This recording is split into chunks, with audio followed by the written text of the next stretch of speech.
pattern analysis. I'm sure there aren't too many traders out there who have not heard of a Head and Shoulders chart pattern, and there are probably many who have had a go at trading them. This section will explain why Head and Shoulders patterns form in relation to the market action, and more importantly, how to identify and trade them correctly. In this lesson, you'll learn how to identify Head and Shoulders formations. You'll learn the best way to trade a Head and Shoulders pattern. You'll learn how to identify an inverse Head and Shoulders. And finally, we'll learn the best way to trade an inverse Head and Shoulders pattern. Like a double top pattern, a Head and Shoulders pattern is a bearish reversal pattern that often signals the top of an uptrend.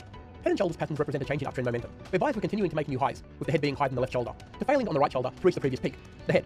When price moves down and breaks to a new low, breaking the neckline, it confirms a new change of trend with a sequence of a peak, which is the head, a trough, a lower peak, the right-hand shoulder, and a lower trough. The image that we can see on the screen shows an uptrend, with a series of higher highs and higher lows. Once price reaches a new high, it pulls back further than the previous pullback length to around the same as the previous trough. Price then attempts to push higher after finding some support in this area, but fails to reach the high of the previous peak, and subsequently returns to the same support level.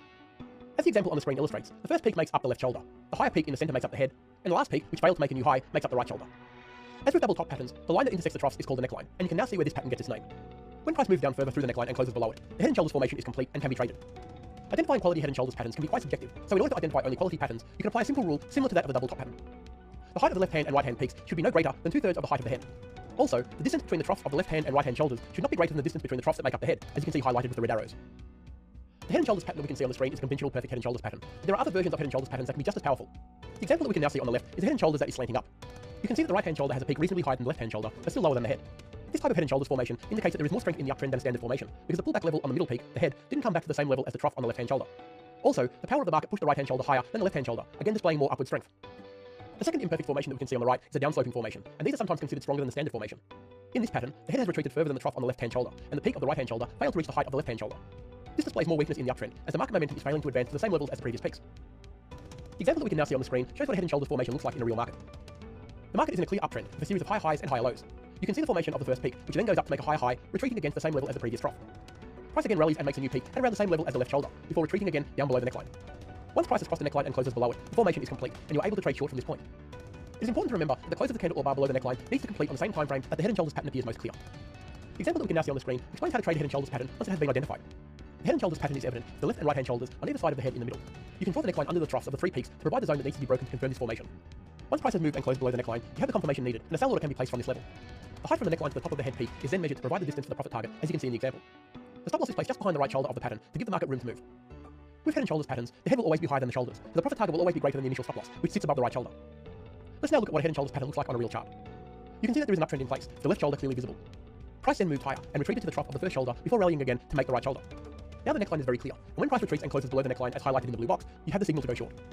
The distance is measured from the top of the head to the neckline to provide the take profit target, and the stop loss is placed just above the right shoulder to finalize the setup process.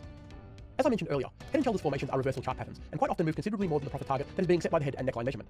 Although this is the case, many Head and Shoulders just pause an uptrend rather than reverse it, but the pause often provides the movement required to make the trade successful. This allows you to trade far more successfully using this pattern, rather than just waiting for the big reversal and seeking more profit, which will happen less often. Let's now look at inverse Head and Shoulders patterns.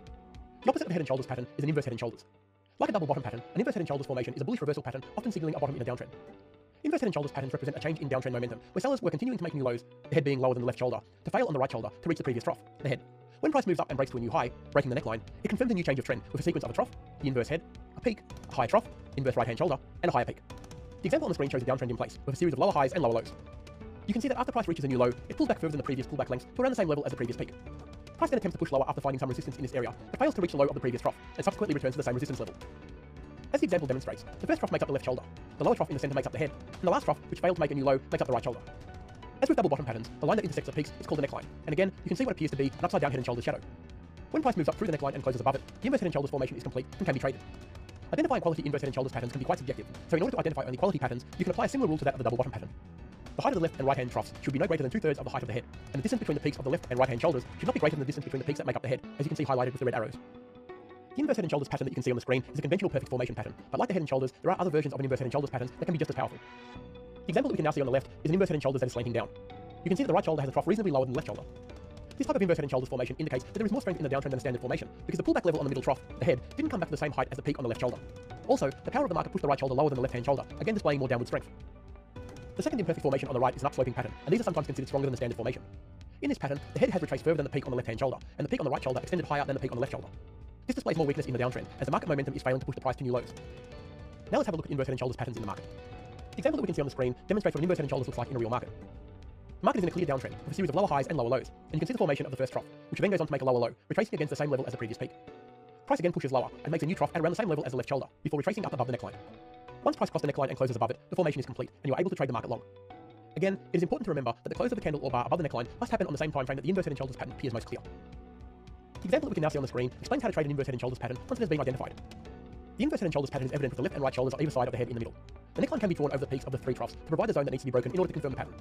Once price is moved and closed above the neckline, you have the confirmation required and can place a buy order to go along from this level. The height from the neckline to the top of the head trough is then measured to provide the distance for the profit target, with the stop loss placed just below the right shoulder of the pattern to give the market room to move. The example that we can see on the screen is what an inverse head and shoulders looks like on a real chart. We can see that there is an established downtrend in place, and the left shoulder is clearly visible. Price then moved lower and retraced to the peak of the first shoulder, before falling again to make the right shoulder. The neckline is now very clear, and when price retraces and closes above the neckline, as we can see in the blue box, you have the signal that you can take a long position. The distance is measured from the top of the head to the neckline to provide the profit target, and the stop loss order is placed just below the right shoulder to finalize the trade process. In this lesson, we've learned how to identify head and shoulders formations. We've learned the best ways to trade head and shoulders formations once they have been identified. We've learned how to identify an inverse head and shoulders pattern. And finally, we learned the best way to trade an inverse head and shoulders pattern once it has been identified. This concludes section 2 of chart pattern analysis. In the next section, we will learn about the triangle family of patterns and explain the differences between symmetrical, ascending, and descending triangles, and which trading environments they work best in.